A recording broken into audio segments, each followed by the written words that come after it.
Out of the way, old man! The help doesn't touch the Steinway!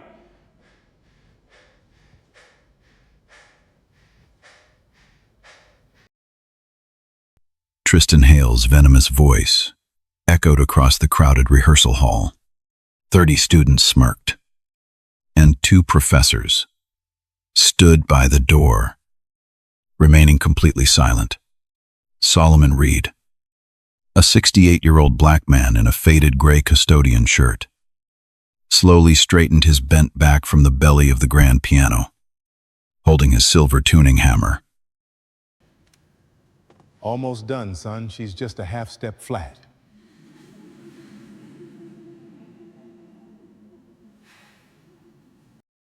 Tristan let out a harsh, mocking laugh. She doesn't sing for janitors. People like you only look good on your knees!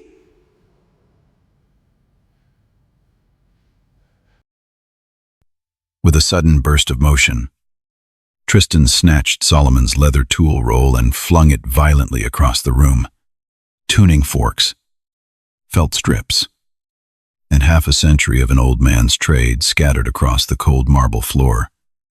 Sliding under the chairs, laughter exploded through the hall. Tristan pointed a finger at the ground, his face twisted in pure condescension. Pick it up.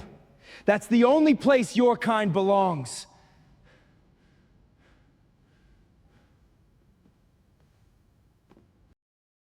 Solomon didn't argue. He slowly got down on the floor, his hands completely steady. Tristan thought he had just humiliated the helpless help. Unaware, he had just targeted the greatest living pianist this building had ever seen. And a 50-year-old debt was about to come due.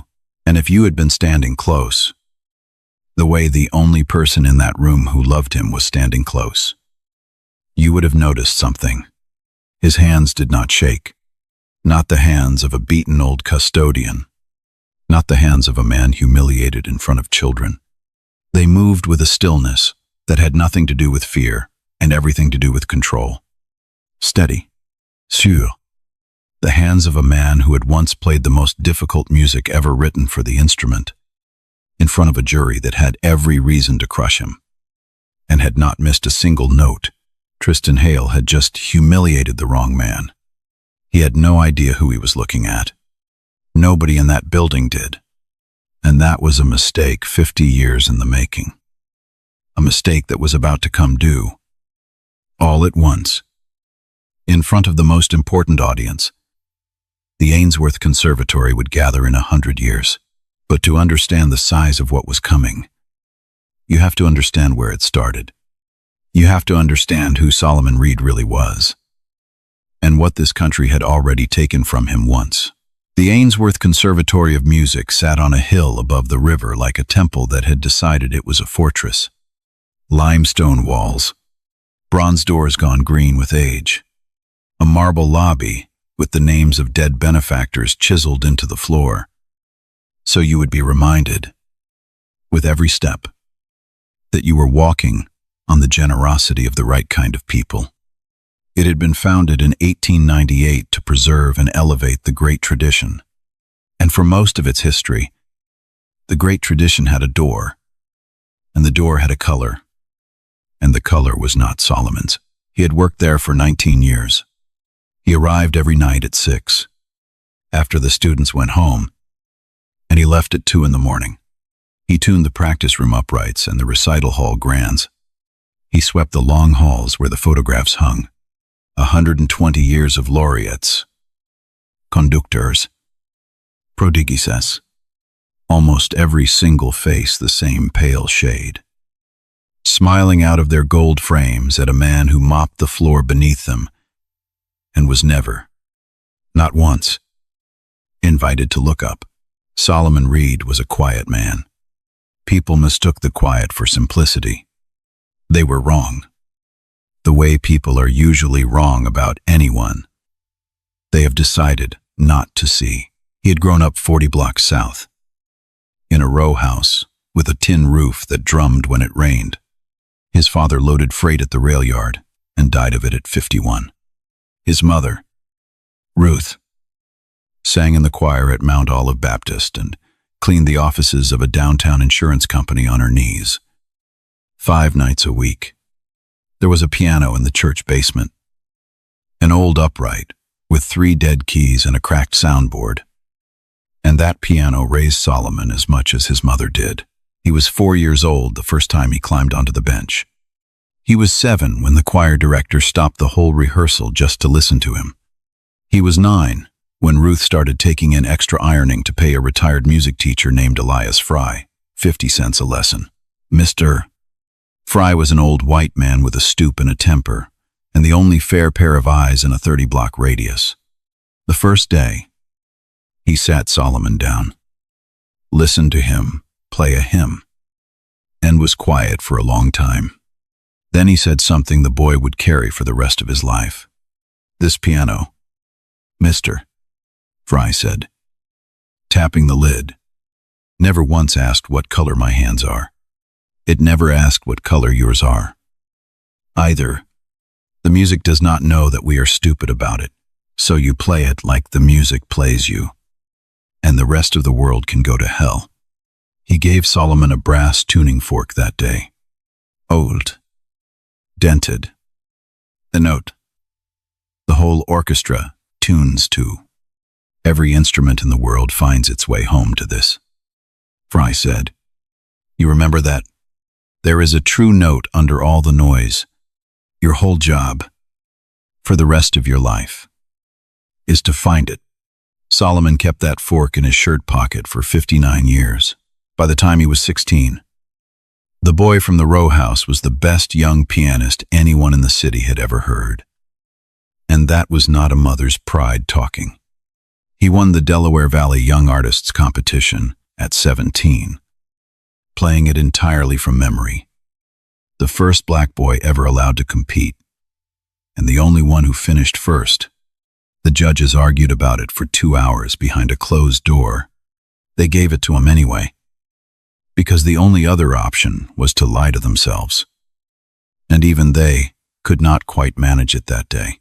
And on the strength of that, in the spring of 1971, Solomon Reed was admitted to the Ainsworth Conservatory of Music on a full scholarship. His mother wept at the kitchen table.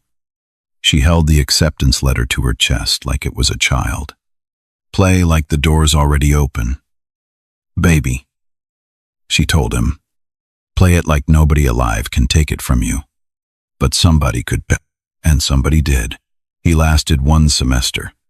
Not because he was not good enough. He was the most gifted player in his class. And everyone, including the people who hated him for it, knew it. He lasted 1 semester because of what happened the night the conservatory held its winter showcase. And the dean's son, a mediocre young man, was scheduled to play the closing solo. The position of honor, and the faculty, listening to both of them in the weeks before, made the unforgivable mistake of telling the truth among themselves. The black boy was better. The black boy should close the showcase. Word got around.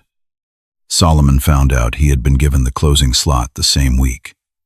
He found out that a delegation of trustees had visited the dean's office to make it clear that no such thing would be happening on their stage, in front of their guests, with their family names carved into the floor. 3 days before the showcase, Solomon's scholarship was reviewed. A discrepancy, they said, in his residency paperwork. A technicality. By the end of the week, his enrollment was rescinded, his name struck from the program, and a security guard walked him to the bronze doors with a box of his belongings and told him, not unkindly, that it would be better for everyone if he did not make a scene. He was 18 years old. He had been told, by the most prestigious music school in the city, in writing, that he did not belong in the building. He went home. He did not tell his mother for 2 weeks. He left the house every morning with his music case, so she would think he was still going. When he finally told her, she did not cry in front of him. She held his face in her 2 hands and she said, "They can keep the building. Baby, they cannot keep the music. The music is already in you. And then she went into the kitchen and cried where he could not see her. Because she was a mother. And she knew exactly what they had stolen. He tried. For a while, he auditioned for 2 orchestras and was turned away at the door before he played a note. A recording man in New York took an interest, then lost it the moment he met Solomon in person. The doors were not locked. Exactly. The doors simply did not open for a man like him. In that world, in that decade, and a man can only walk up to a locked door so many times before something in him decides it is done bleeding on the wood. So Solomon Reed put the music away. He took a job, then another. He learned a trade, piano tuning, because it was the only way left to keep his hands on the keys without anyone asking him to stand up and be seen. He married a woman named Della, who waited tables at a diner on Lombard Street, and laughed like the sun coming up.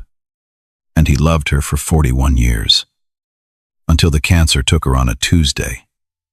In the rain, he raised a daughter who became a nurse down in Atlanta and called him every Sunday. He played for nobody but Della.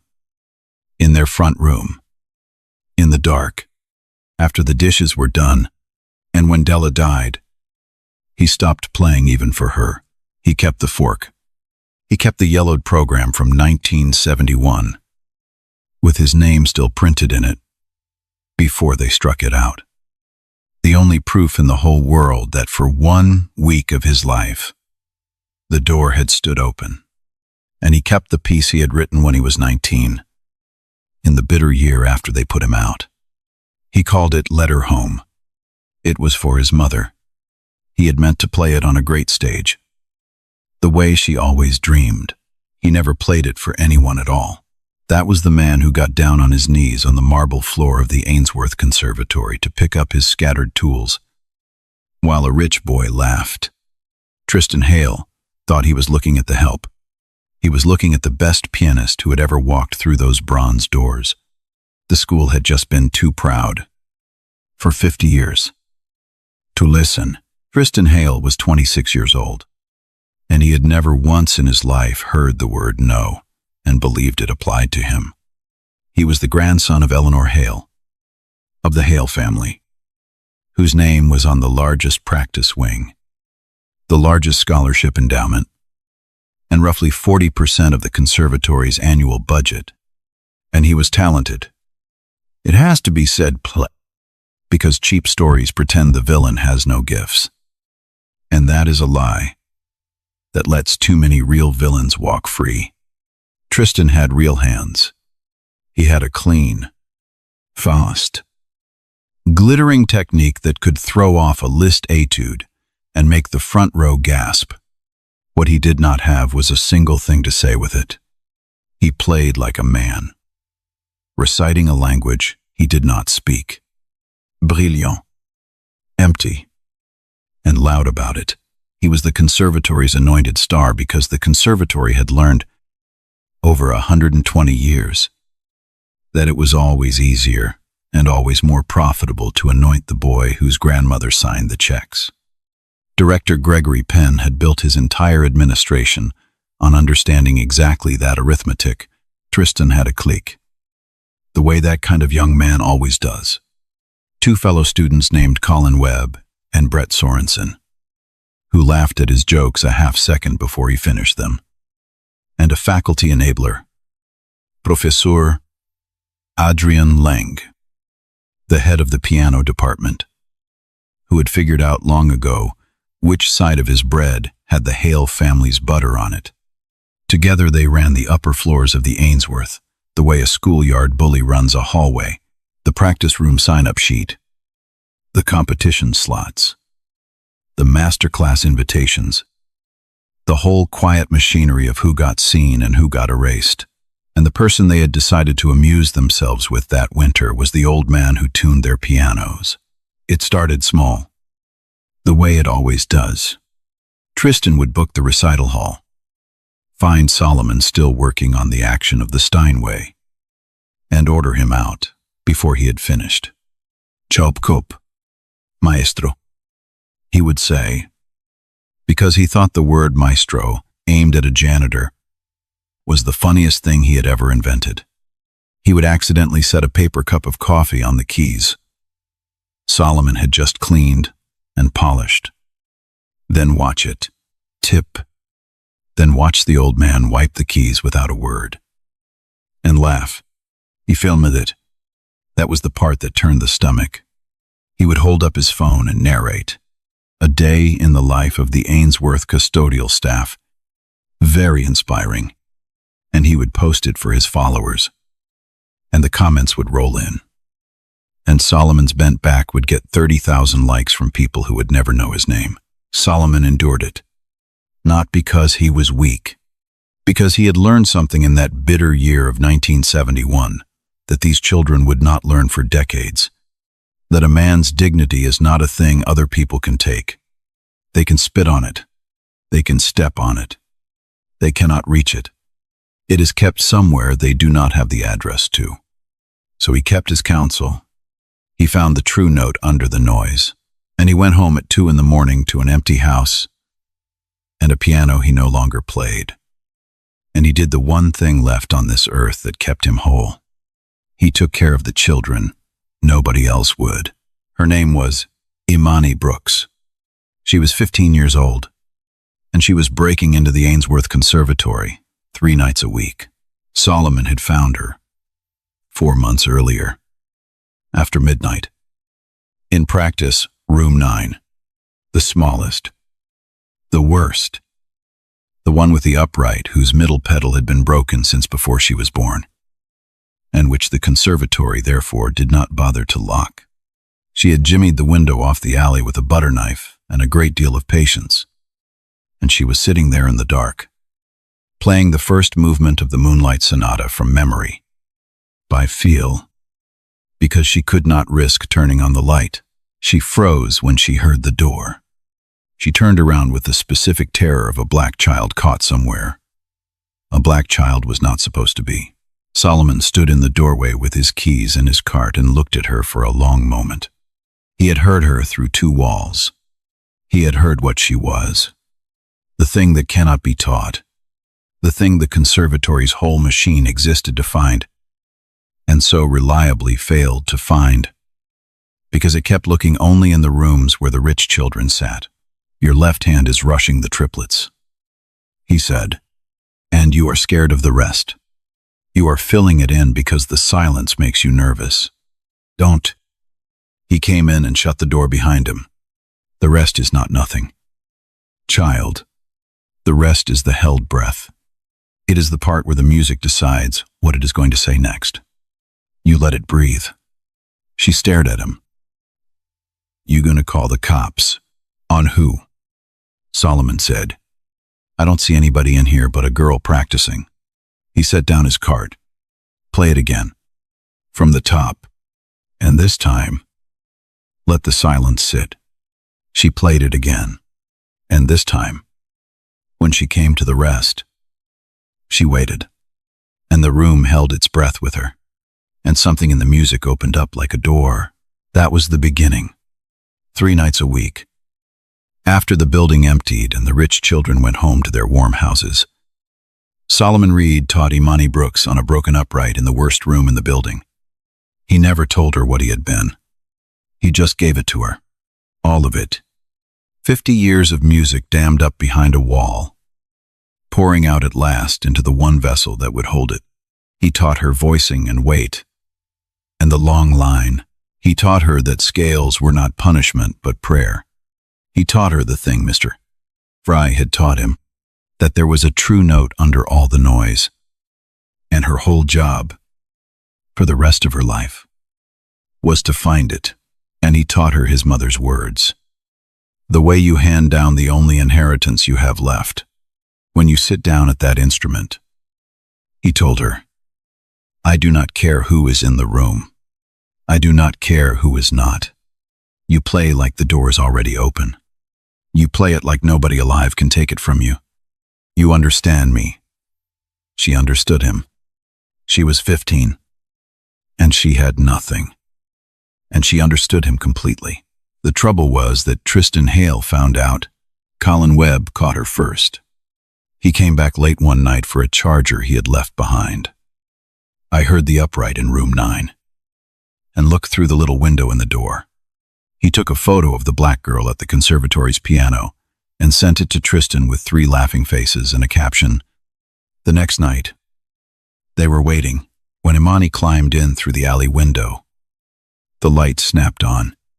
Tristan, Colin, and Brett were sitting in the dark practice room like they had been there an hour. Because they had. Tristan had his phone up before she could even turn around. Well, he said, breaking and entering. That is a felony. Sweetheart, you know that he stood up slowly, enjoying it, the way a cat enjoys the part before. Whose little project are you? Who let you in? Nobody. Imani said, 15 years old. Her voice was steady, but her hands had started to shake. And the difference between her shaking hands and Solomon's steady ones is the whole distance a person travels in a life. The distance Solomon was about to make sure she never had to travel the hard way. I didn't take anything. I just wanted to play. You wanted to play?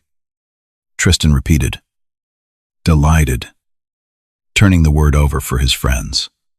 On a $40,000 instrument that your people do not pay for. You hear that she wanted to play. He stepped closer. The phone still recording. Get out, and if I ever catch you in this building again, I am calling the police, and I am going to enjoy it. Run along, before I change my mind and call them tonight. And Solomon Reed's voice came from the doorway. Very quiet. And the whole room turned. Leave the girl alone. It was the most words anyone at the Ainsworth had heard the old custodian say at once. And the temperature of the room changed. Tristan recovered fast. He always did. Oh, of course. It is the Maestro. This, your operation. Old man, you running a little after-hours academy for strays. Charging admission. He laughed and looked at his friends to make sure they laughed too. That is actually hilarious. The janitor is giving piano lessons. She did not do anything to you. Solomon said. He stepped into the room, and he put himself, without any drama at all, between the girl and the boy. She wanted to learn. There is a room you are not using, and a piano you broke and will not fix. I do not see the crime. The crime, Tristan said, and his voice changed, the playfulness draining out of it, leaving the thing underneath, the thing that had been there the whole time. The crime is that neither of you belongs in this building. You tune the pianos. You do not sit at them. She does not pay tuition. She does not get to touch them. That is how it works. That is how it has always worked. He stepped in close to the old man, and he was taller and younger, and he leaned down into Solomon's face. So here is what is going to happen. You are going to take your little student and your mop, and you are going to remember what you are. Or I'm going to have a conversation with my grandmother about the staff. And you are going to remember it from the unemployment line. Are we clear? Solomon Reed looked at the boy for a long time, and he did not flinch, and he did not argue, and he did not give him the fear he was so plainly shopping for.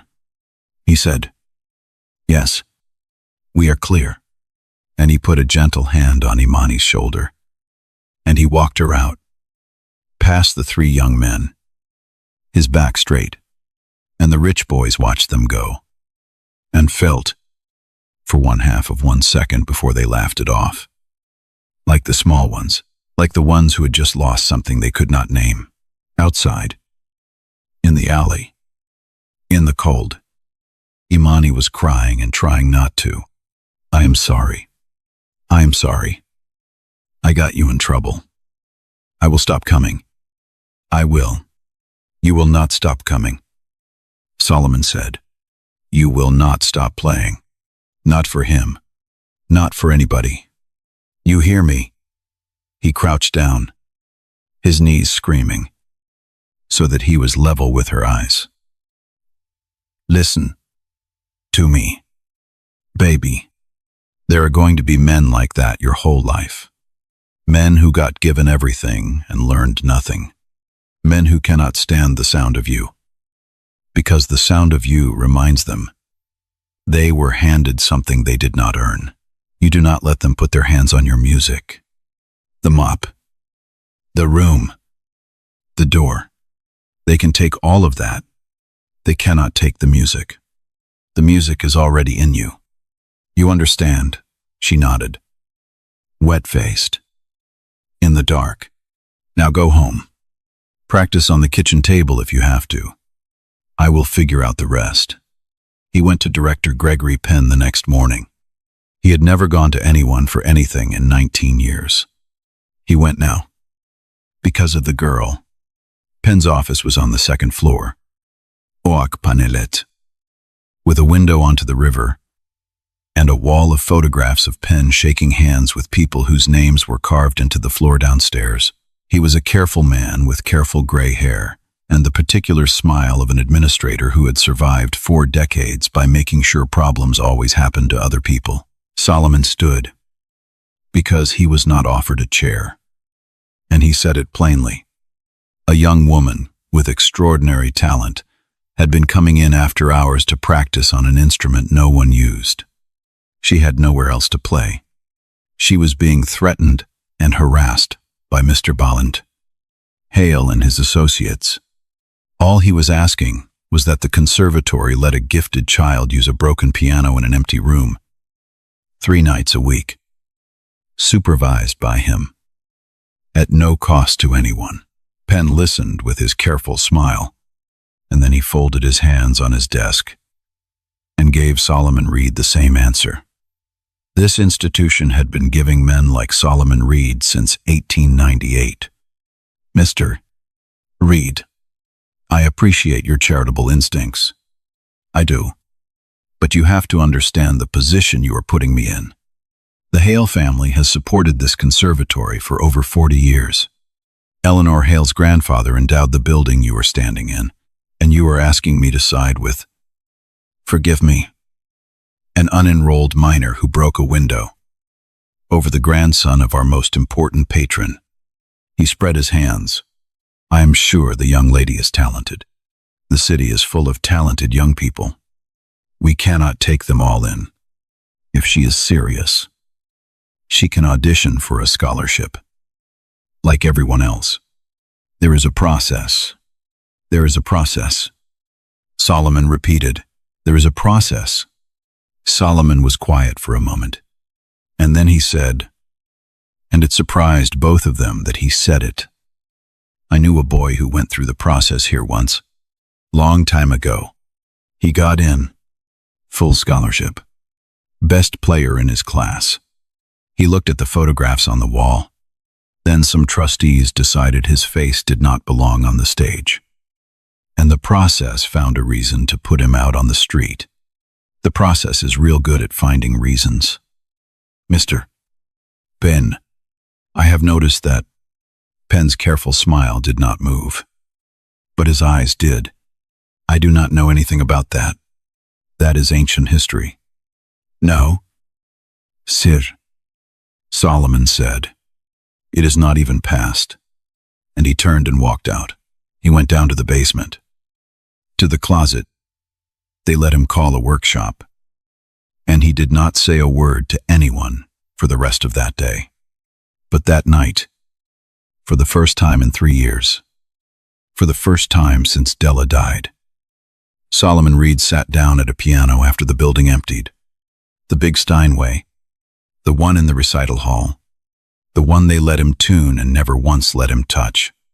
He sat in the dark, and he put his hands on the keys, and he played Let Her Home all the way through. For the first time in, he could not remember how long. His mother's song, the one for the stage he never stood on. And somewhere, up in the dark, of the empty hall. 50 years of held breath finally let go. Tristan Hale was not a man who let an insult sit. And Solomon Reed, standing between him and that girl, refusing to be afraid, had been an insult he could feel. So a week later, Solomon came in at 6 p.m. and found the door to his workshop standing open. They had been thorough. His tool roll, the one Mr. Fry's brass fork lived in, the one his whole trade was built on, had been emptied onto the floor and stamped on. Wedges snapped, felt strips shredded. His tuning lever bent against the edge of the workbench until the steel took a shape it would never come back from.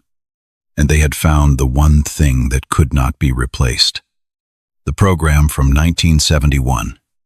His name in it, the only proof in the whole world that the door had once stood open. They had torn it in half and left it on the floor.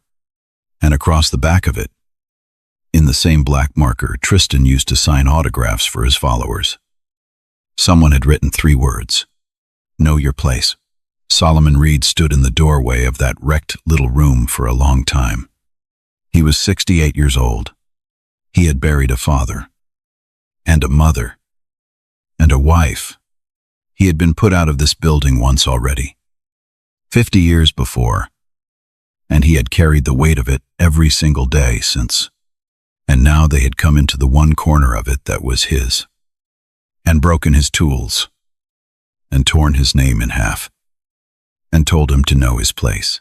A lesser story would have him weep. A cheaper story would have him rage. Solomon got down on the floor of his workshop.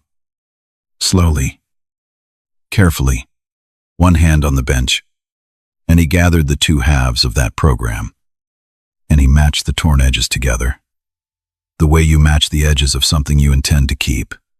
He found Mr. Fry's brass fork under the radiator, dented in a brand new place, but still ringing true. When he struck it against his palm, the note the whole world tunes to. There is a true note under all the noise. And then he did the thing that frightened the people who knew him later. When they heard about it, more than any amount of rage ever could have, he got very, very calm. He did not report it. He did not confront anyone. He pressed the 2 halves of the program flat under the heavy base of his bench vise to hold them together overnight.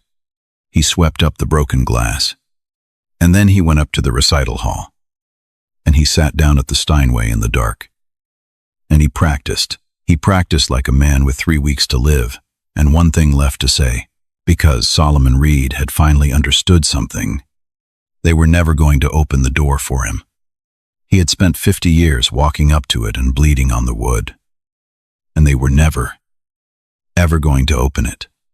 So he was going to take it off the hinges himself, in front of everyone. On the biggest night they had, the poster had been up in the lobby for a month, and Solomon walked past it every single night.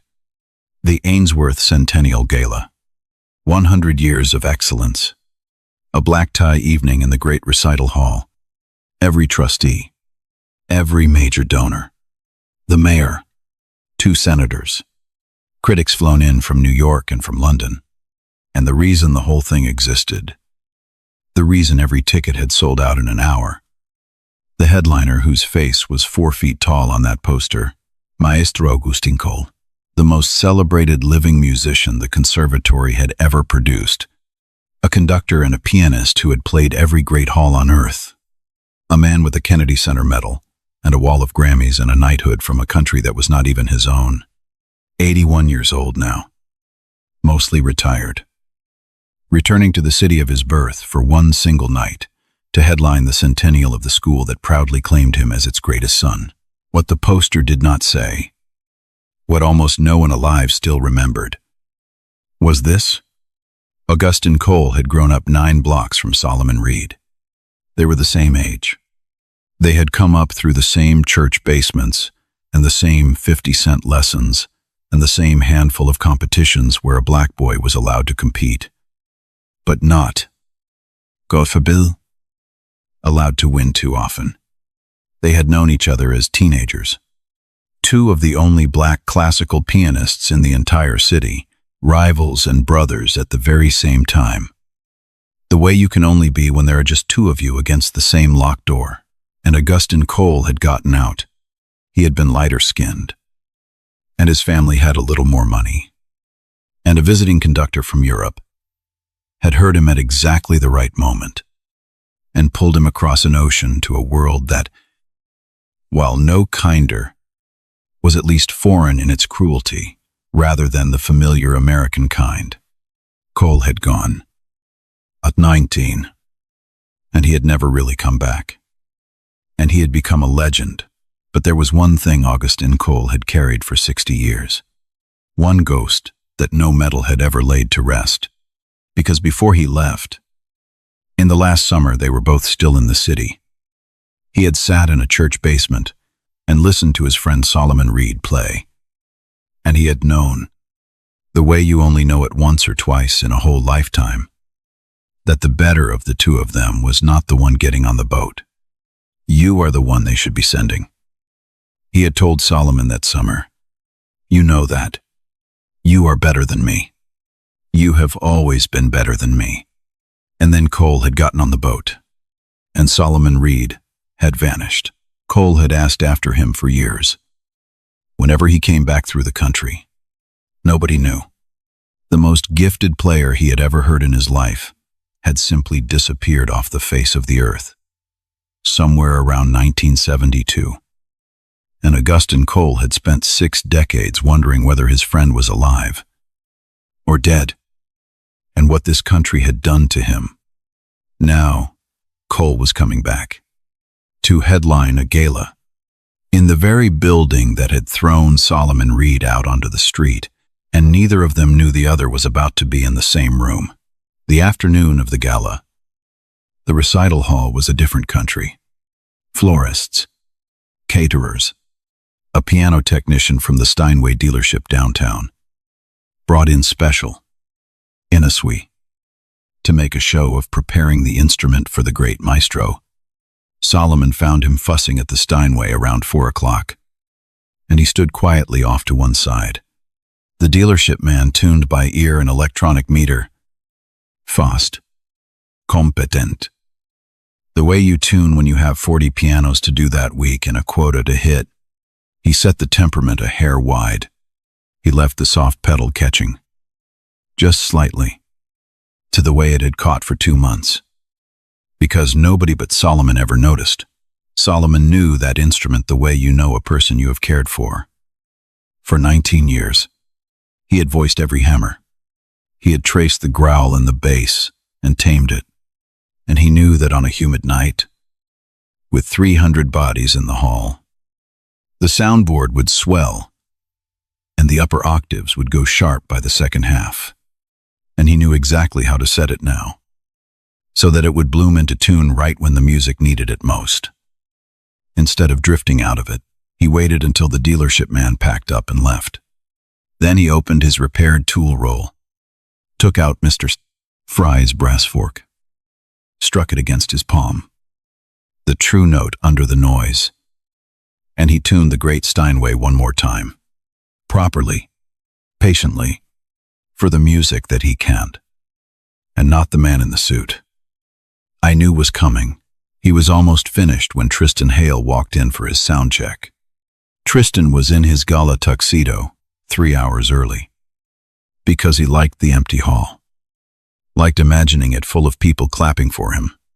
He was the gala's other featured performer, the conservatory's brilliant young star, opening for the legend, premiering a new composition of his own that the program described as a bold original work from the next great voice of the keyboard. He saw Solomon at the Steinway, and his face did the thing it always did. You are still here. I thought I told you to know your place. Off. The instrument is prepared. We had a real technician do it. Do not touch it.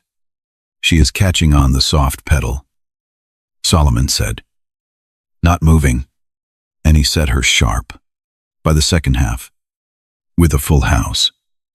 The top 2 octaves are going to. Did I ask you? Tristan's voice cracked across the empty hall.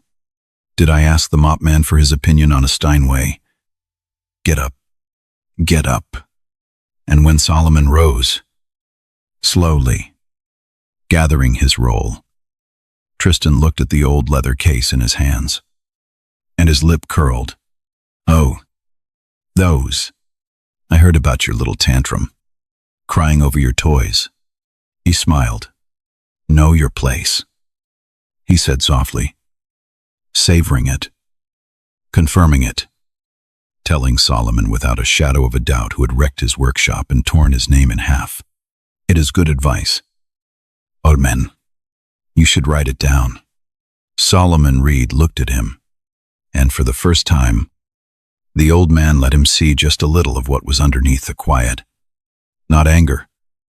Nothing as small as anger, but a kind of vast and ancient patience, the patience of a man who has waited 50 years and knows, to the very hour, that the waiting is almost done. Tonight, Solomon said, are you playing tonight? Closing the first half. Before Cole. My own composition. Why you want a ticket? He laughed. Tell you what. You can stand in the back, by the door, where you belong, and you can watch how it is done by someone who actually earned it. He turned to go, and then turned back, because cruelty in his kind is never quite finished. Bring your little stray. If you want, let her see what the inside of real talent looks like. Might do her some good before she gives up. And he walked back up the aisle to make his calls. Solomon Reed packed up his roll.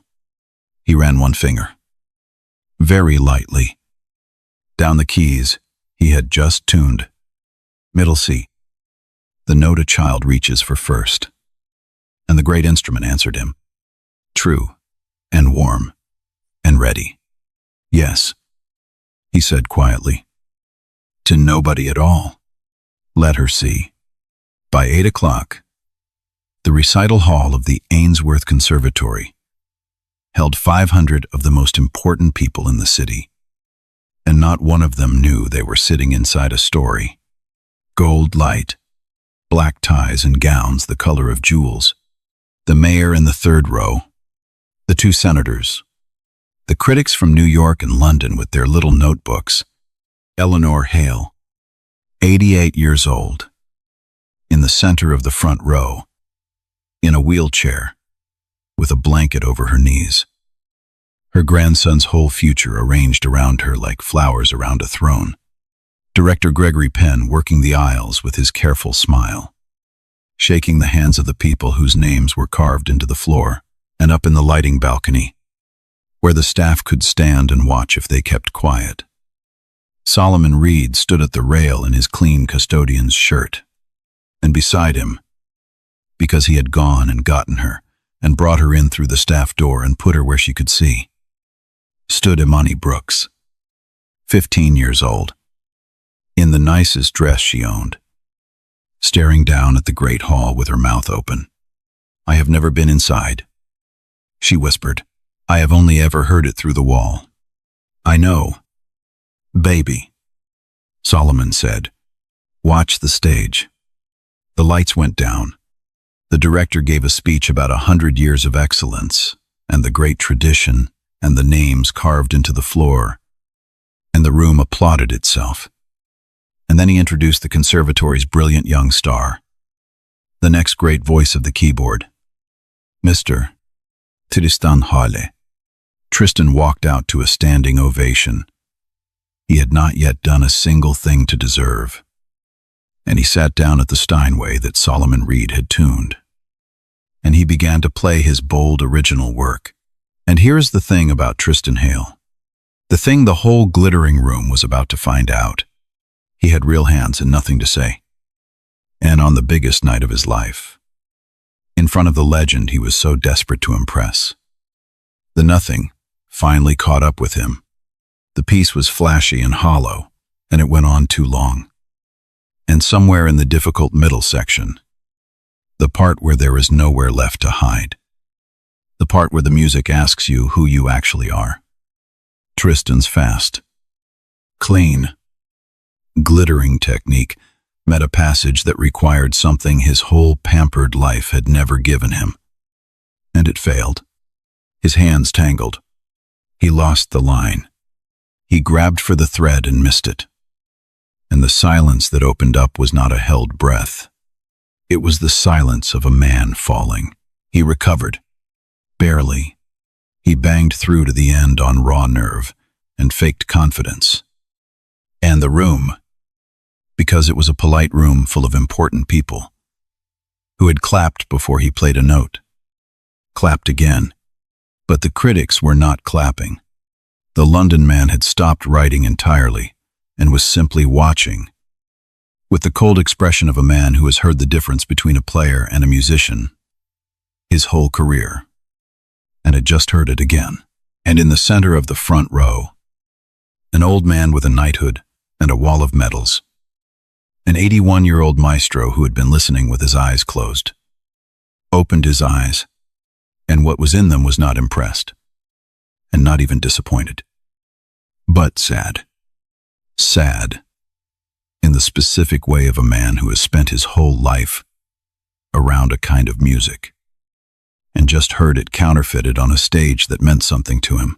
Tristan stood, and bowed, and milked the applause, and could not understand why it felt like ash in his mouth. He looked at Cole for approval. Cole gave him a small, courteous nod, the nod you give a stranger's child, and looked away. The director came out to fill the silence. Was that not something? Our own Tristan Hale. Applause. We will take a brief pause before the evening's main event. And then, because the universe has a sense of timing that no writer could ever earn honestly, the director's eyes fell on a problem. And it appears our instrument may need a moment's attention before the maestro takes the stage. If someone from the technical staff could, because the Steinway had done exactly what Solomon Reed said it would do. 300 warm bodies. 2 hours. A swelling soundboard. Even through Tristan's banging, anyone with ears could hear that the top 2 octaves had drifted sharp, just as the old man had warned, and the dealership tuning had not allowed for it. And Solomon's had. But Solomon's correction was set to bloom into true in the second half. And right now, in the pause, it was passing through the worst of it. The maestro was about to play the most important recital of the conservatory's century on an instrument that was going out of tune. Is there a technician?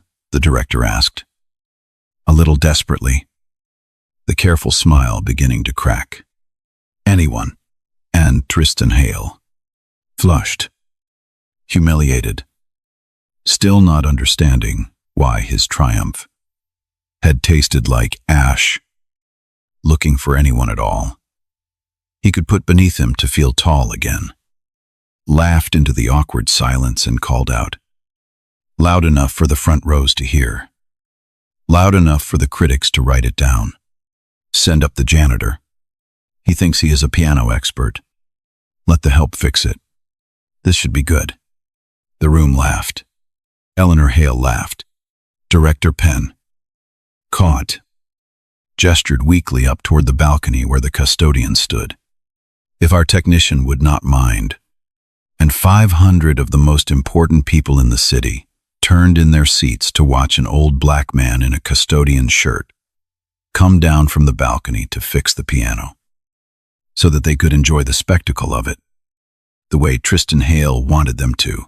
Solomon Reed put his hand on Imani's shoulder. Stay here, he said. Watch. And he walked down the stairs. Now, stop and sit with this one for a second. A man who tuned that exact piano for 19 years. A man who was admitted to that exact school and thrown out of it for the color of his skin. Half a century ago, they tear up his tools. They tear his name in half. They tell him to know his place. And then, when their golden boy falls flat on his face, and their precious instrument starts to fail in front of the whole world, Who do they call the old black man? To fix it, so they can laugh at him. If that does not put a fire in your chest, check your pulse. Because what happened next, nobody in that room was ready for. Not the senators, not the critics, not the boy, and especially not the man who had spent 60 years wondering what this country did to his best friend. Watch. Solomon Reed walked down the center aisle of the recital hall in his clean gray shirt, past the mayor, and the senators, and the critics, and Eleanor Hale in her wheelchair. And the room was smiling, the way a crowd smiles right before a man slips on the ice. He climbed the 3 steps to the stage. Tristan was standing by the piano, grinning, arms crossed, ready for the show. Director Penn hovered. Sweating, Solomon set his tool roll on the lid. He took out the brass fork. He struck it against the heel of his hand. And a clear, true A rang out into the hushed hall. And it carried, the way a true note carries, all the way to the back wall. A few people stopped smiling. They did not know why. He leaned into the instrument. He listened. And then, instead of reaching for his tuning lever, Solomon Reed did something that made Director Penn's stomach drop. He sat down on the bench. "What are you doing?" Penn hissed. "Just fix it and get off the—" "It does not need fixing," Solomon said, loud enough now to be heard. His voice no longer the worn, smooth murmur of the basement, but something that filled the room without ever being raised. "She will come into tune on her own in about 4 minutes. Soon as the heat settles. Whoever set her was working too fast. I left her room to bloom." He laid his old hands flat on the keys. The keys he had cared for 19 years, and never once been allowed to play. But while we are waiting on her, somebody asked for a piano expert. Tristan's grin curdled. "Get off the... sit down." "So," Solomon said, without even looking at him.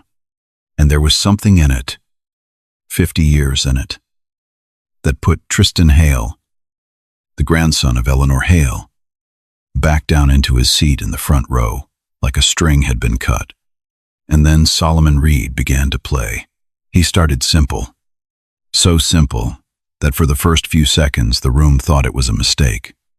An old man fumbling, a single line, in the right hand, plain as a child singing, the opening of his mother's song, "Let Her Home," and then the left hand came in underneath it, and the simple thing opened up like a hand unclenching, and the most important people in the city stopped breathing all at once.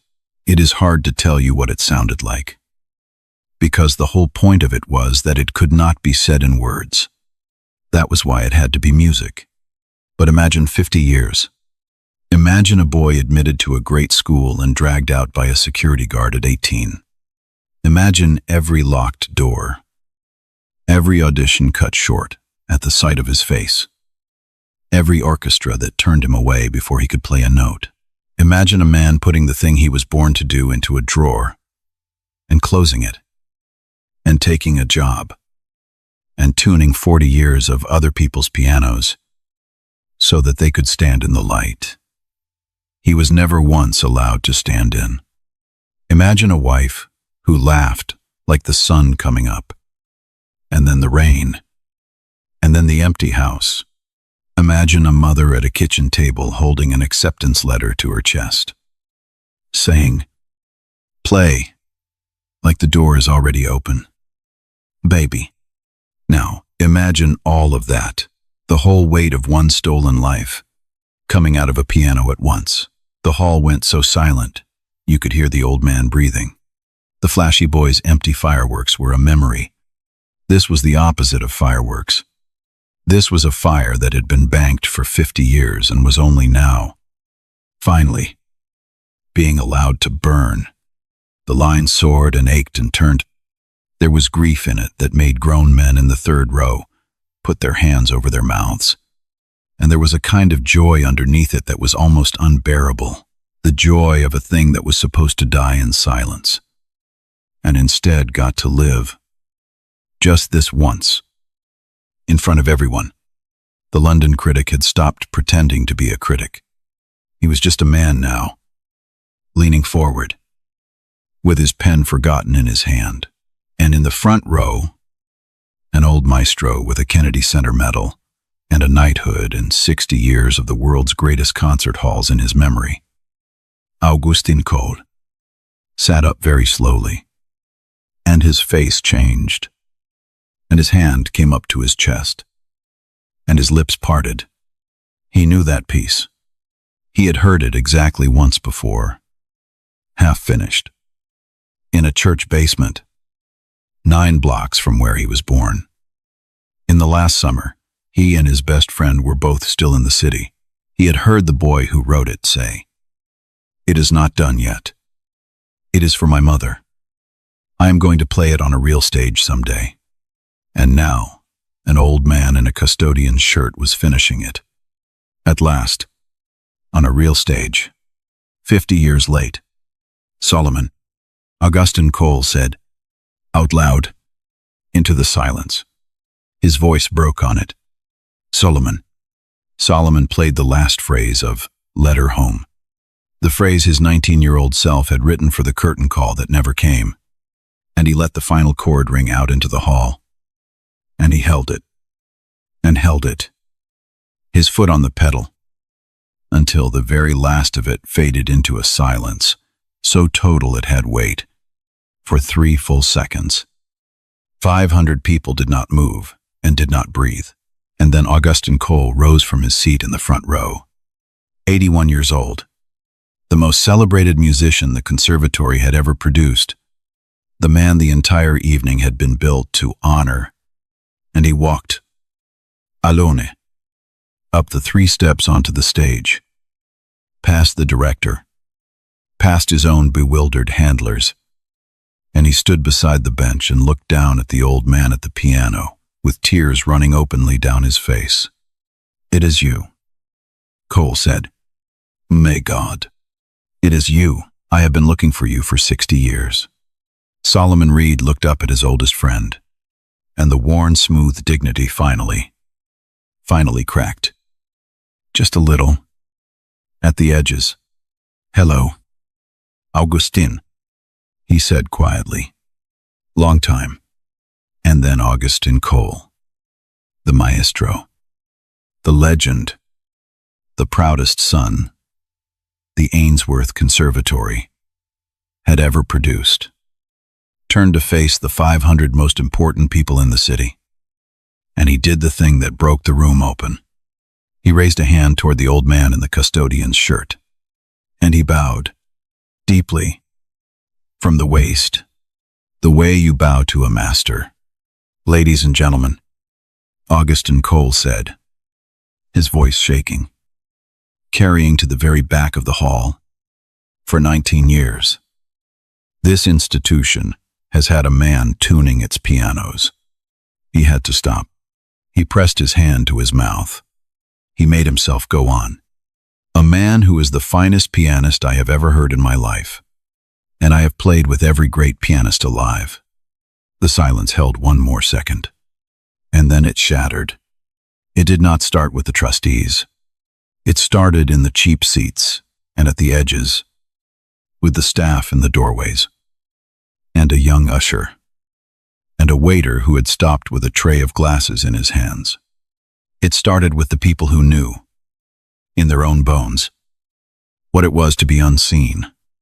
They stood, and then the critics stood, and then, because there was no longer any choice, because the truth was standing on the stage with tears on its face, and could not be unstood.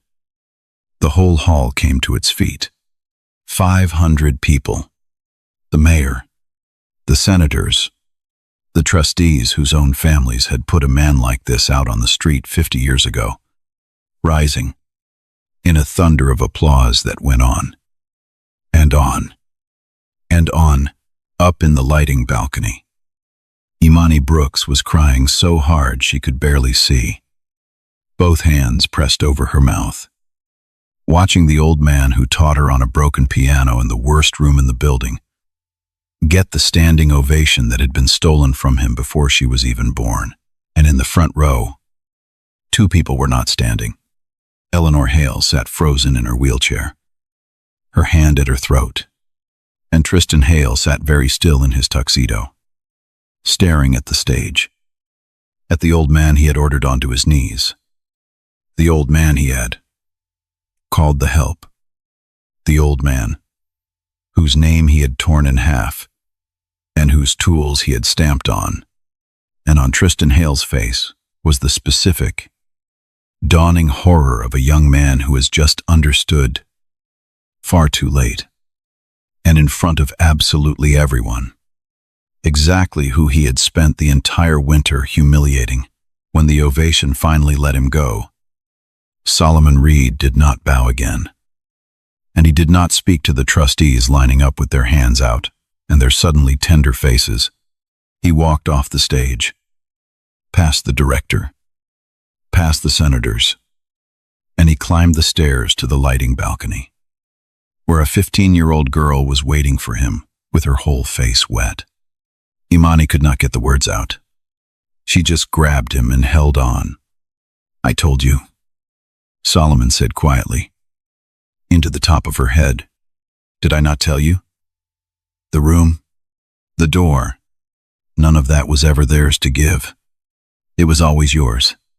He held her by the shoulders and looked at her, and his own eyes were not dry anymore either. "Now, you know what it sounds like. So, you go get yours. You hear me? You go get every last bit of yours." Down on the stage, Augustin Cole had not moved from the piano. He stood with one hand resting on its lid, looking up at the balcony, at the silhouette of the old man and the girl against the lights. 60 years he had carried the question of what this country had done to his friend. He had imagined 100 answers, and not one of them had been this, that Solomon Reed had survived it, and kept the music whole inside him through all of it, and was, at this very moment, handing the whole of it down to a child, so that it would outlive them both. Later, in the wings, Cole took Solomon's hands in his and turned them over, the way Mr. Agent Fry had turned them over 60 years before. Looking at the calluses, a tuner's life puts in different places than a concert pianist's. "All this time," Cole said, "you never stopped." "I stopped playing for them," Solomon said. "I never stopped playing." He smiled, tired and old and finally at peace. "Big difference. Augustin. Took me 50 years to learn it. But there is a big difference." The story did not end with the applause. Applause is easy. This country has handed out plenty of standing ovations to men it spent a lifetime stepping on, and called it even, and gone home. Solomon Reed had not waited 50 years for a clap. What happened next is the part that mattered, because there was a woman in that building who had been waiting almost as long as Solomon had, and her name was Harriet Vaughn. And she had been the conservatory's archivist for 31 years. She had been in the back of the hall that night. She had watched Augustin Cole bow, and she had gone home and not slept. Because Harriet Vaughn knew something. Archivists always do. They are the ones who keep what institutions would prefer to forget. The next morning, before the director arrived, before the lawyers, Harriet Vaughn went down into the climate-controlled basement where the conservatory kept its records, and she pulled a box that had not been opened since 1971, and she carried it across town to Augustin Cole at his hotel, and she laid the truth out on the table. The original admission file. Solomon Reed. Full scholarship. Spring of 1971. The faculty. Evaluations. In the school's own hand. Calling him the most exceptional talent to audition in living memory. And then the rest of it. the trustee's memo objecting to the optics of a Negro student closing the winter showcase, the hastily manufactured residency discrepancy, the rescindment, the whole filthy machinery of it, documented, signed, filed, and buried. For 50 years, by an institution that had then spent those same 50 years putting Augustine Cole's face on its posters and calling itself a temple of excellence. And there was one more thing in that box. And it was the thing that turned a private cruelty into a public crime. In 1968, a black philanthropist named Josiah Green had left the Ainsworth Conservatory a substantial endowment, restricted, by the terms of his will, to scholarships for gifted Negro students of the city. The talent-denied opportunity might at last find a door. The Green Endowment. It was supposed to fund students exactly like Solomon Reed, exactly like Imani Brooks. For 58 years, the conservatory had quietly redirected the income from that endowment into its general operating fund. They had taken a dead black man's money, given in the explicit hope of opening a door for black children, and they had used it to keep the lights on in a building those same children were locked out of. The numbers, once Harriet Vaughn and Cole's lawyers, and very quickly, the state attorney general's office laid them end to end, ran into the millions. That is the difference between a story about a mean boy and a true story. The mean boy is just the splinter. The rot is in the wood. It came down fast. The way these things do once the truth gets loose and the cameras arrive.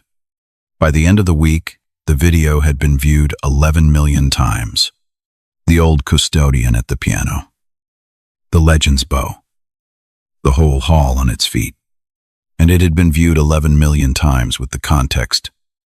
Because the second story, the one Harriet Vaughn's documents made possible, had gone out right behind it.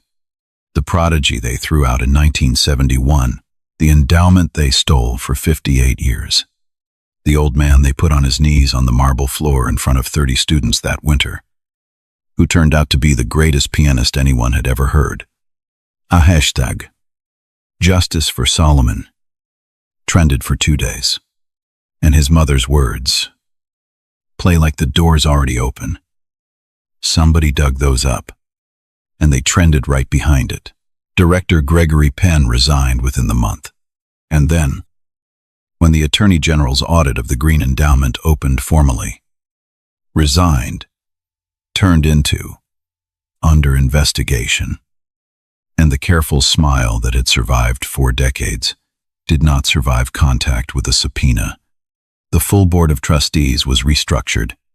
2 of its oldest members, whose own grandfather's signatures were on that memo from 1971, left in disgrace.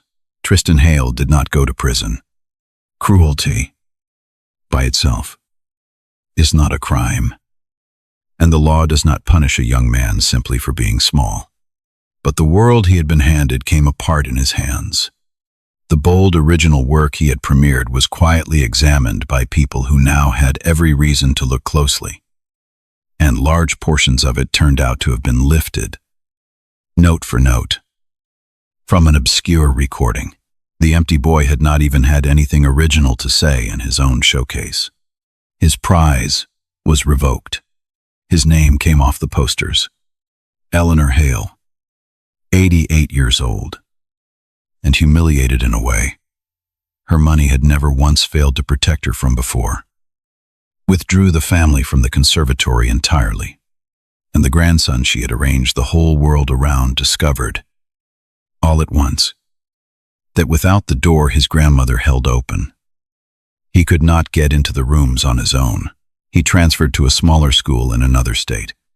The last anyone heard, he was no longer playing, and the conservatory, what was left of it, under new leadership, with the cameras still on it, and the Attorney General still auditing, did the only thing it could do. It came, at last, to Solomon Reed. They offered him everything. A full professorship, an honorary doctorate, the chair of the piano department, the very chair Adrian Lang had vacated in the house cleaning. They offered to put his name on the recital hall. They were, all of them, very sorry. They said so in a formal letter, on the conservatory's letterhead, a full and public rescindment of the expulsion of 1971, 50 years late, restoring Solomon Reed's standing as a student of the Ainsworth Conservatory of Music. Solomon read that letter at his kitchen table. Alone. In the row house he had shared with Della. He read it twice, and then he set it down. And he was quiet for a long time. And what he felt was not triumph. It was closer to grief.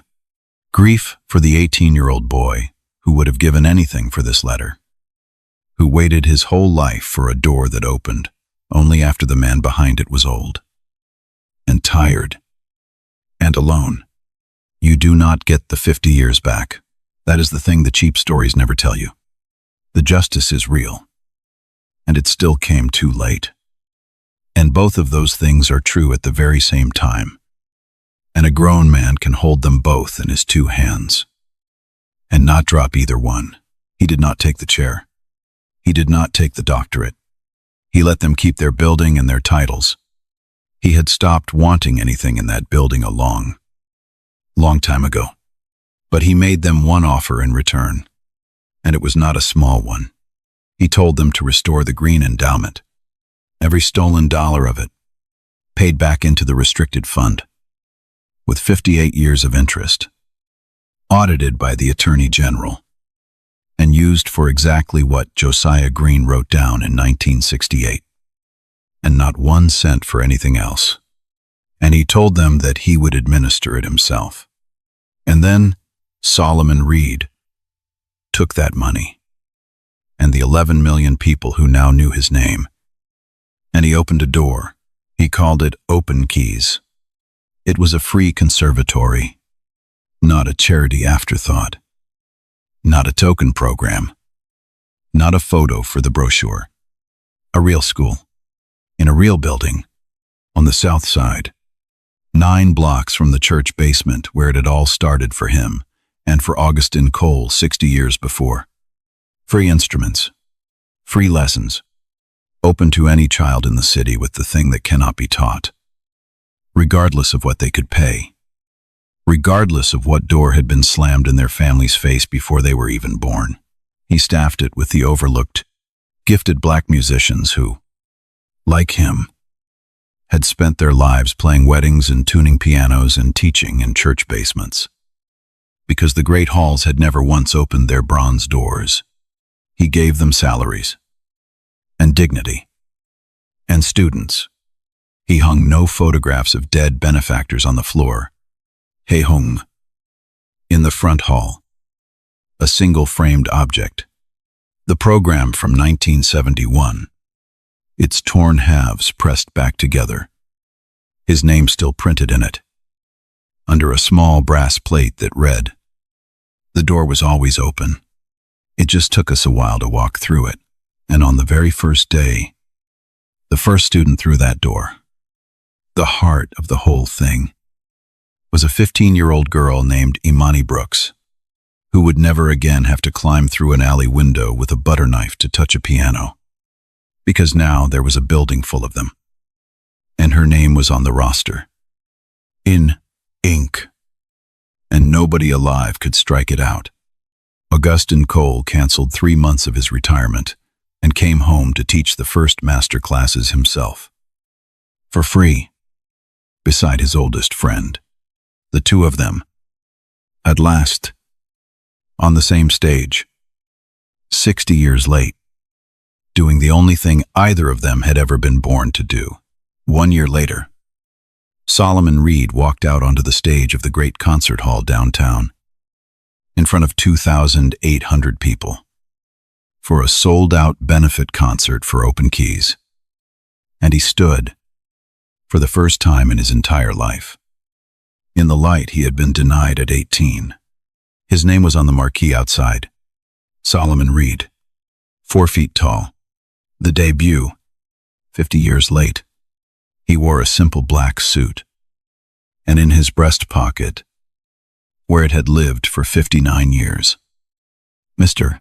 Fry's dented brass fork, the true note under all the noise. Della was not there to see it, and his mother, Ruth, was not there to see it. And that was the ache he would carry out onto the stage and down into the music. Because the people who deserve the standing ovation the most are so often gone before the world ever figures out it owes them one. Before he played, the lights came up on the side of the stage, and a young woman walked to the microphone. Imani Brooks was 16 now, the girl who used to play in the dark, by feel, so no one would catch the light. She had won the state young artist competition that spring, the very same competition Solomon won at 17, in a city that, for one generation at least, had finally learned to let her keep it. She adjusted the microphone, and her hands were steady. Solomon noticed that her hands were steady now.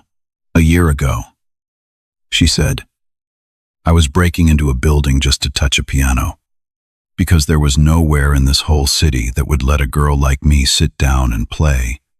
The hall was silent, and there was a man who found me doing it, and he did not call the police. He pulled up a chair. She had to stop. She made herself go on.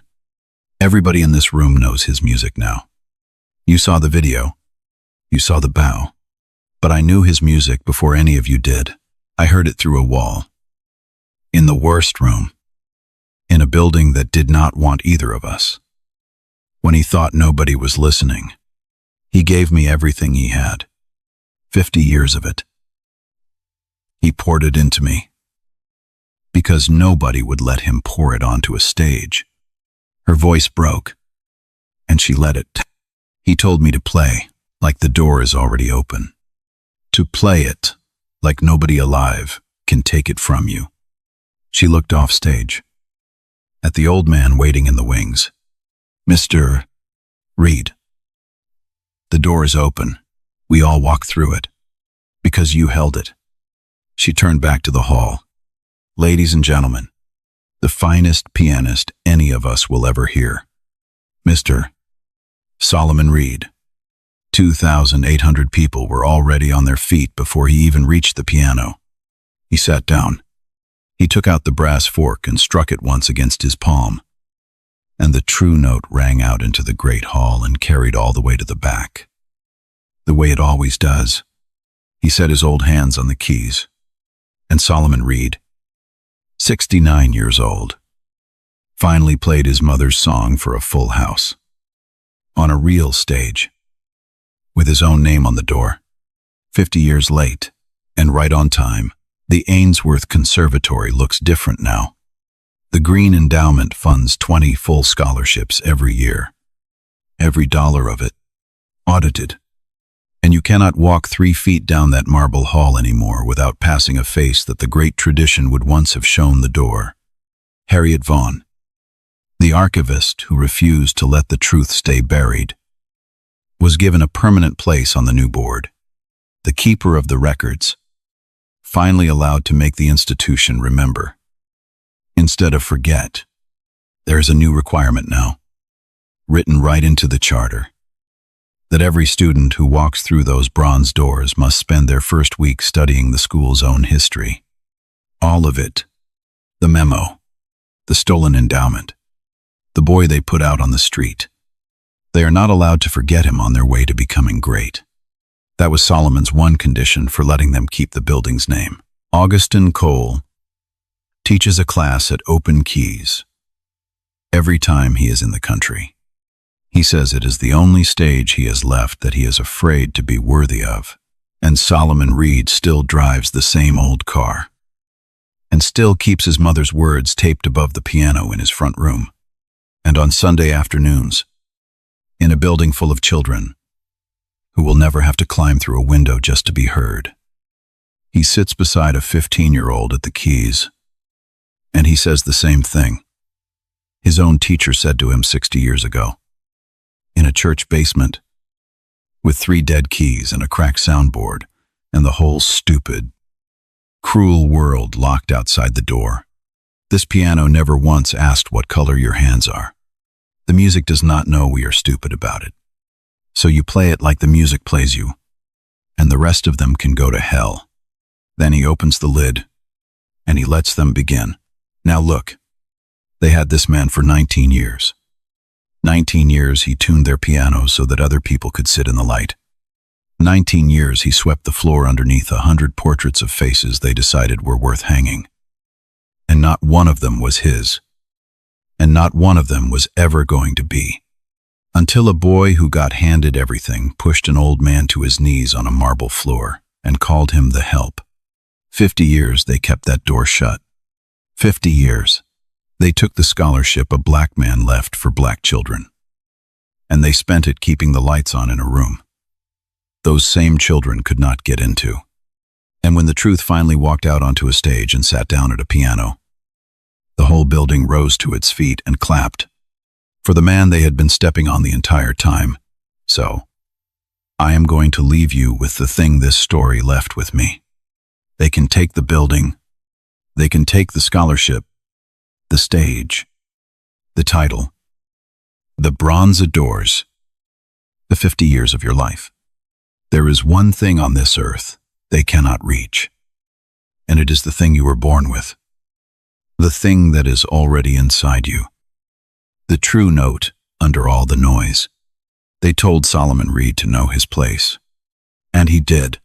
His place was at the center of the music, and it took him 50 years and one cruel boy to finally walk out there and prove it.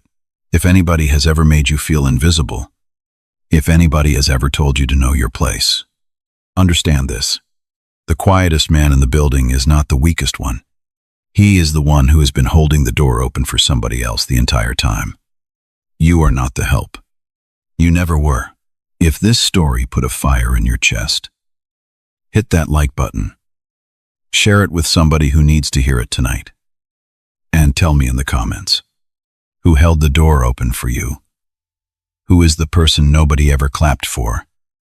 The one who should have been on that stage. Drop their name below. Let us give it to them. Right here. Right now. Because the door is open. Now go play.